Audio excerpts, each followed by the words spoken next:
Welcome to the Worship Leader Next Door podcast. We're here to give encouragement and counsel and dig deep into the spiritual and practical issues encountered when leading others in expressions of musical worship. Wherever you are on your journey, we hope you find this a safe space, and we're excited to have you along for the ride. Hey everybody, welcome back to the Worship Leader Next Door podcast. This is part 2 of our Auditions episodes. Yes. We talked a bit last week on the technicalities of this scary audition process, both in leading the scary audition process and going through it ourselves for our worship team members. So we just wanted to dive in and open up that conversation. So we thought we'd kind of take a little bit of a different angle for part 2. That is, I think, the more nuanced, can be a nuanced, difficult aspect of onboarding specifically new team members. Yeah. So this piece is going to be interesting because there's probably a lot of opinions about this, and I don't even know if I really know yours. So it'll be fun. I know we don't always like. Really, yeah, sometimes maybe it's a surprise for us too. Yeah.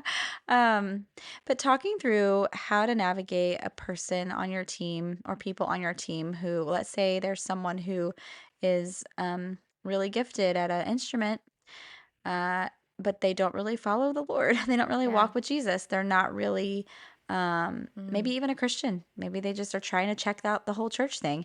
Well, obviously we want to be inviting to people and welcoming and for them to want to be there. Yeah. We want that for them.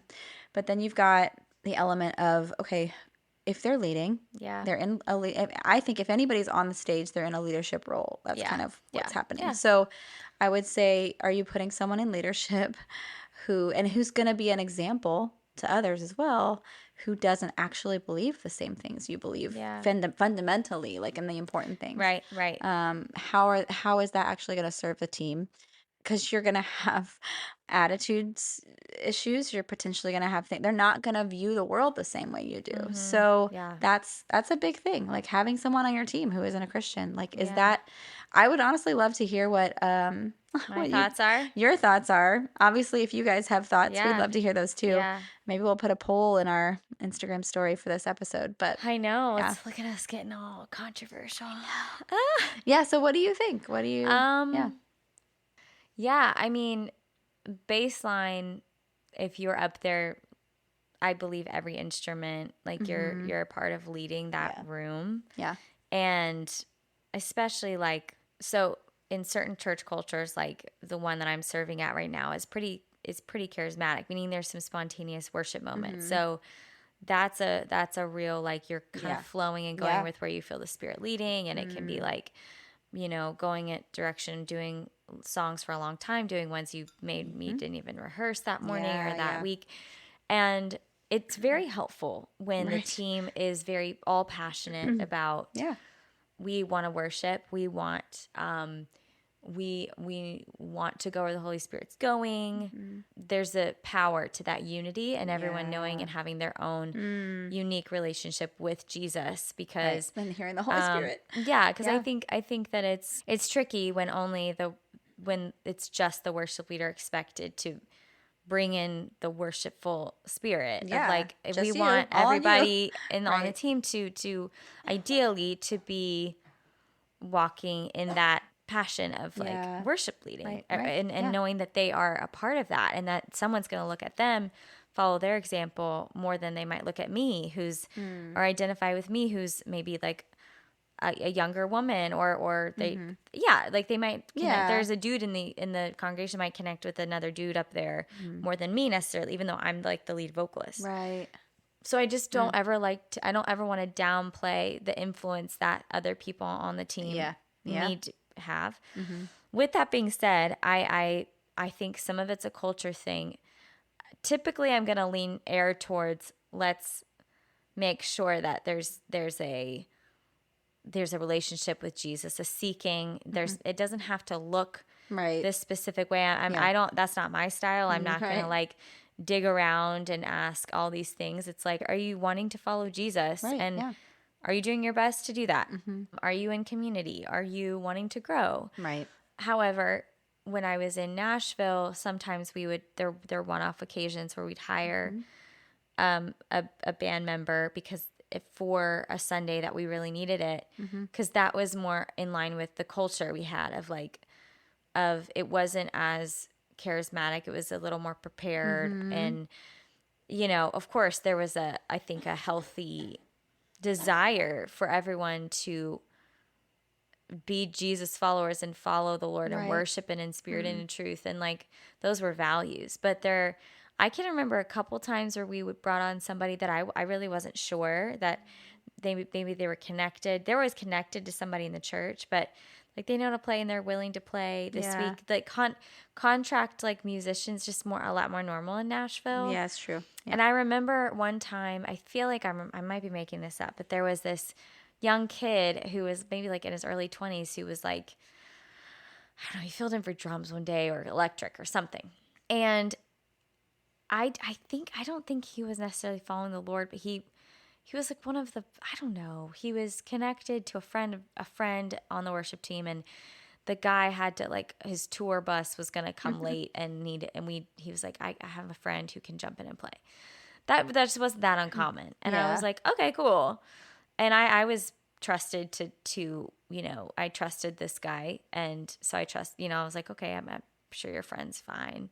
And I was like, thanks for doing that. Thanks for finding someone to fill in. So, and he came and filled in. And I just have this vivid memory of, he ended up having really good conversations with like our pastors and like getting more curious about the Lord and talking about how he was wrestling. And it was kind of this moment of like, Jesus like really found this guy while he was serving. Wow. So I have a hard time saying drawing a line no. in the sand because I kind of am more of a case by case person.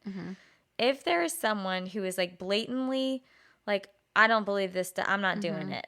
I don't know. I've had a hard time because I think it is a leadership role being like, you can lead the flock. I don't know if that would be good stewardship. Yeah. But then there was that moment I had where but he was tender and he was kind and open and wanting to serve. And he ended up, I think, getting plugged in. That's so interesting. So I don't know. I think I wrestle. But if I had to generalize it, I'm going to be wanting people who, and attracted to people who want to serve Jesus, because we're needing to cultivate an environment where Jesus is glorified, and we're in charge of stewarding that space in the physical realm to ask the Lord to come move beyond what we can do with our own gifts. So, but I have seen the nuance, and it does not freak me out. I think there are some situations where I felt at peace with what happened, and I felt peace with it, and I felt like the Lord used it. Wow. Would I say that's like every time? Right. No. Yeah. Maybe it doesn't need to be a hard line. I guess, like you said, it can be a case by case basis. Yeah. My like Paul in the New Testament self, like my little loving black and white heart loves the idea of it being like a hard line, because I'm like, okay, well, if they're not a believer, I totally see though how your experience with that guy, him coming in and being like, oh, okay, these people loved me in this moment. Yeah. And I felt something in this moment. Yeah. And, I mean, how do any of us get there? I know. We like, Jesus finds us and loves us and makes us his, And so, yes, you want people to have that experience in your church. Like you want them to come in and for Jesus to find them and for them to find him, you know? Sure. So it's totally, like, of course, that can obviously that can happen whether they're playing or not. But, and so that situation was very unique. It was very unique. Obviously. And it wasn't repeated often. I would say 95% of the time, not higher. Not that. Right. It was believers. Yeah. And I would say if you're going to have an audition process, that's going to be part of it. And for me, the church that I'm currently at, you can't lead worship or serve in that capacity if you're not a member of the church. So you have to go through membership. That's pretty You have normal. to, like you need to be part of a, meet with at least one of the elders. They want you to be a part of a community group. They want you to be involved and be known before you're known. Like be known just as yourself before you're known on any kind of platform or stage. So and I respect that. I think community. that's absolutely. Like that's kind of the goal. Yeah, there's wisdom. Yeah. There's wisdom to that because I think so. Yeah. And then at the same time, part of me is like, but, you know, I like, know. wait, what if you need some, I guess it doesn't matter if you don't have a guitar player, like, well, Yeah. that's it. You won't have one. I know. Because you're just willing to risk like not having enough people one Sunday or Yeah. something. But yeah, I think that's interesting. I wanted to add one thing to that could be helpful, that I'm kind of having an epiphany. I think that when we are cultivating intentionally a culture going towards Jesus and worship, you don't have to work so hard at avoiding situations you don't know how to navigate. When you're pursuing the Lord, I think it's going to be a little more organic of like, if you're working towards building up mature believers, the fruit of that is hopefully you're going to have mature, like we're all maturing in our revelation of the love of Jesus and being able to be a aroma of him. Wow. Hopefully if we're working towards that intentionally, where it's not going to be as much, because that can slip into legalism when you're just avoiding sin and avoiding ick and avoiding, you become legalistic. Yeah, absolutely. And prideful and too. prideful, and there, A lot of because bad things come out of the that. older I get, the more I see how, like, if you label yourself as a Christian, like, unfortunately, that doesn't always mean you're a Jesus follower, because you don't know his heart, and you're just, you're just prideful, and you're just as lost as the person who maybe doesn't believe in the cross. I don't know. I don't know. It's Jesus talking to the Pharisees. It's like they were the religious leaders of the day, and yet they were so lost and didn't get it. And they so worked hard to avoid something versus pursuing Jesus. They missed Jesus because they were just avoiding being in sin and looking bad. Right. And so I think if we're pursuing a culture of like, we pursue Jesus here, we pursue wanting to be those who are growing in maturity, letting go of offense, walking in forgiveness, honestly, just growing out of being petty like young children, like, you know, solid food versus milk. Like if that's what our core team is working towards, if that's what our staff is working towards, then you're going to know how to guide those who, and that's what you're going to attract, is people hungry for that. Yeah. So that's maybe would help take some of the like, we probably aren't going to, like we don't have to we don't have to avoid, because we want to work on what we're pursuing. That's good. Yeah, that's really good. So let's flip that and go, what if you have someone who is a believer, they're really committed, they've been there, maybe they're even new to the church, but they remember, and they're like really plugging in and want to serve somewhere, and they have a beautiful heart. You see it, you see their attitude is great, you see their heart's great, but maybe their skill level is lacking. Like maybe they're a vocalist and they're just not great. Like they're not great at harmonies, or they are really pitchy, and they can't seem to remember the word, just whatever that thing is. There's not confidence. Yeah, they don't lead with confidence. Or, obviously if you've got a guitar player or a drummer, who's like, you see the heart behind the person, in the person, but their skill level is just not there. Yeah. It's not what you would prefer. I've heard this question posed before. It's like, would you rather have a person on your team who was so good at what they did, like they're so skilled at their instrument, but they have a terrible heart and attitude? Yeah. Or would you rather have a person who's not that great at their job, like the skill set, and they have a great heart and attitude? And it's like, can I please have both? Both sound stressful. Really good. Yeah, they both are, I think, and can be. I mean, obviously in a perfect world, you'd have the person who's really good at their skill and then also has a great heart and great attitude. But I mean, it's an interesting question to think about, just to think through, okay, who are we inviting into our teams, and who are we inviting into this world of like leading the congregation, leading other people in music, I think to flip that, we've talked a little bit about the person who's maybe good, but their heart isn't quite redeemed yet, or they're on their journey. Yeah. And then you've got on the other side of that, you've got the person who skill level is just really lacking. Maybe they're even new to the instrument and they need more time, so, but their heart is in it, and you can see that they want to serve, they have a good attitude, navigating that. So yeah, I mean, it's a real thing. We all probably all deal with, or have had to deal with. Yeah. So what do you do? Yeah, what do you do? Do you have any thoughts? No, I want to hear your thoughts. Yeah. And I don't throw some ideas in, but Yeah. I don't have a perfect. I feel Yeah, like this is hard. It is hard. I think we may have touched on this in our last Yeah. episode, but just thinking through, like, okay, coming alongside that person and being honest with them about where they are and saying, hey, listen, I see your attitude. I see your desire to serve, and that's beautiful. I see your heart. You love Jesus. These are all really beautiful things. The one thing that may be lacking a little bit is your skill level in this particular that you're trying to do, like your vocal or whatever. Like, how do you feel about harmonies? I've heard you singing harmonies, and I think that maybe you could use a little coaching. Yeah. How would you feel about maybe if we had someone let's say you're the worship pastor and it's a girl, you're a man, you're the worship pastor, you're a dude, and you've got a woman who's not a great vocalist, but you see her heart and she's wanting to serve. So you ideally, I guess, would have someone, maybe potentially have someone else on the worship team who's a woman. Yeah. Who's a better vocalist maybe and who's a little more advanced, to have that person come alongside that other person and go, hey, are you cool if you kind of spend some time with so-and-so and she can kind of coach you in some learning some maybe techniques or like just getting a little better at that skill and then see if it improves, and then we can maybe put you on, the schedule. So I feel like that could be helpful, just giving that person the attention to like, hey, I see this in you. This can grow. Those things can grow in that person. That they just need time. They need space. They need encouragement. And they need to be challenged maybe even, to grow in that skill. So I would say that would be what I would do. I would hope I would do is to say, come alongside them, say, hey, listen, you've got potential. Especially because your heart's so great and your heart is in the right place.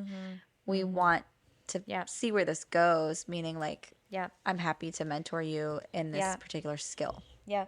Yeah, totally. And I think, again, like what we talked about last episode is this is where the communication piece is so huge, because there's so many different things that we're stewarding as worship pastors in one day. You're stewarding the people on your team, and you're stewarding like the room that God's given you, because the worship team is, yes, a place where we all can connect and we all can grow together, but like we're really also really there to serve everyone in the congregation.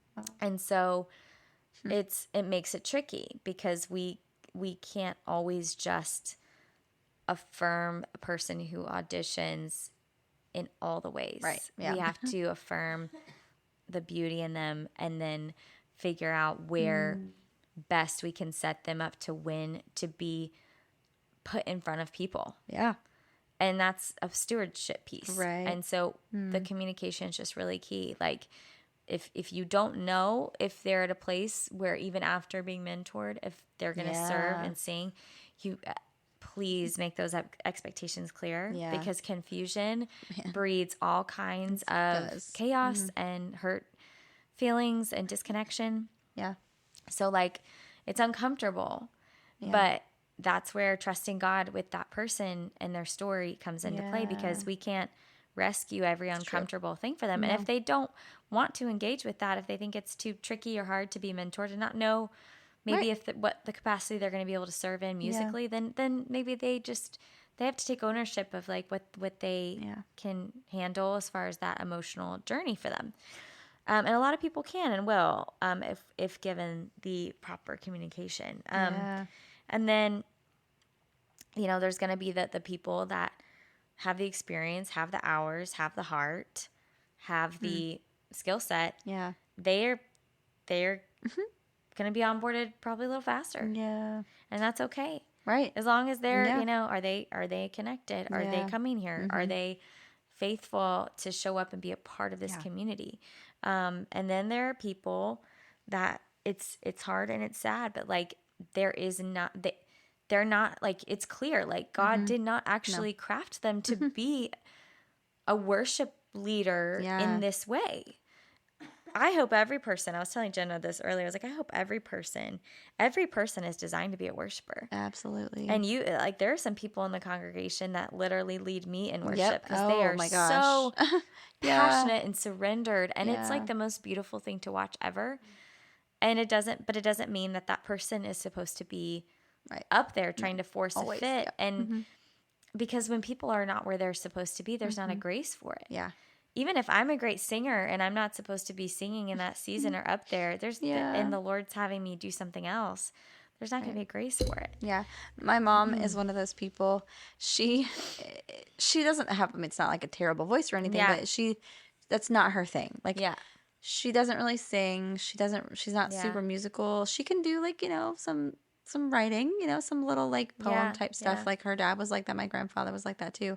But the way that she worships, and the Lord one day kind of said something to her about how she was a lead worshiper. Yeah. He's like, you're a lead worshiper. That's like so you beautiful. are worshiping me, and other people can watch you. Not that it's about watching us, but like other people have made comments. They've made comments about watching my mom worship because it makes you want to worship more. Yeah. And so you're like, okay, I want to worship God like that. Like I want, so my mom will never probably ever be on a stage leading worship. You know what I mean? Like, but where she is, people can see her, and that invokes them to worship because of the way that she's just like postures herself. Yeah, it's so amazing. And so I think, like you said, every single human, every human ultimately is made to worship something. Yeah.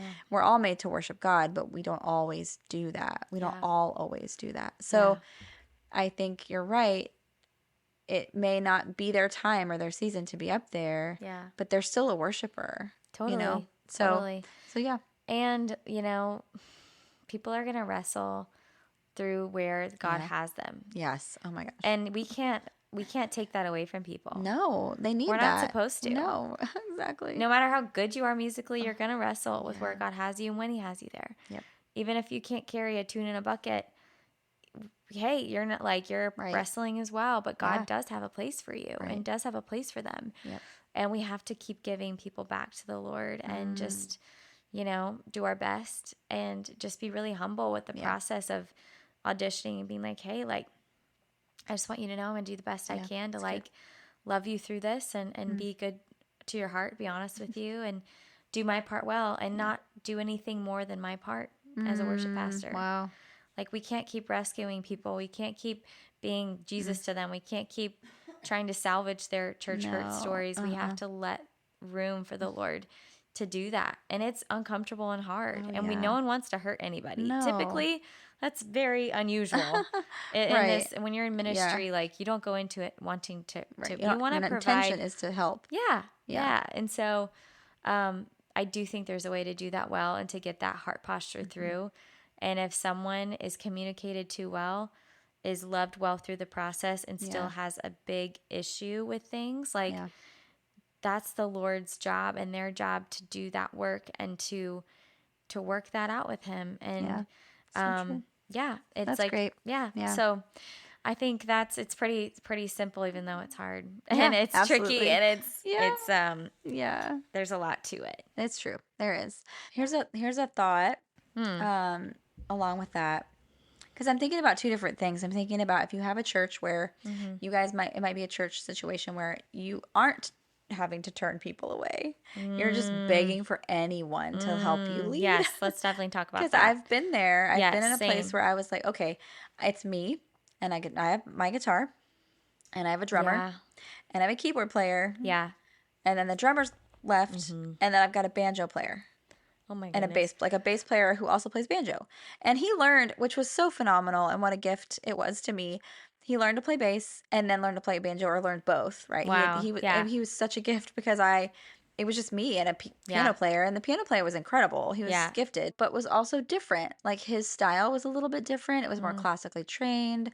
He was very good, but maybe it was a little outside the worship genre. Yeah, probably a little bit. Yeah. So it was interesting, but I remember my pastor constantly being like, "Is there anybody else that can serve, that can play, that can do anything?" Because we wanted to grow the team. That's a huge, and it was a normal thing too. Yeah, it was such a small church that there weren't a lot of people that could do those. Now, to be fair, we did have a trumpet player, so that was kind of like, it was so cool to use that somehow, but we never really got to. Oh man, that's crazy. I mean, can you imagine an acoustic guitar, a banjo, a piano, and a trumpet? Like how I would don't have gone. the musical talent to weave that together. I don't. Sometimes I wish we would have tried. but we didn't. Yeah.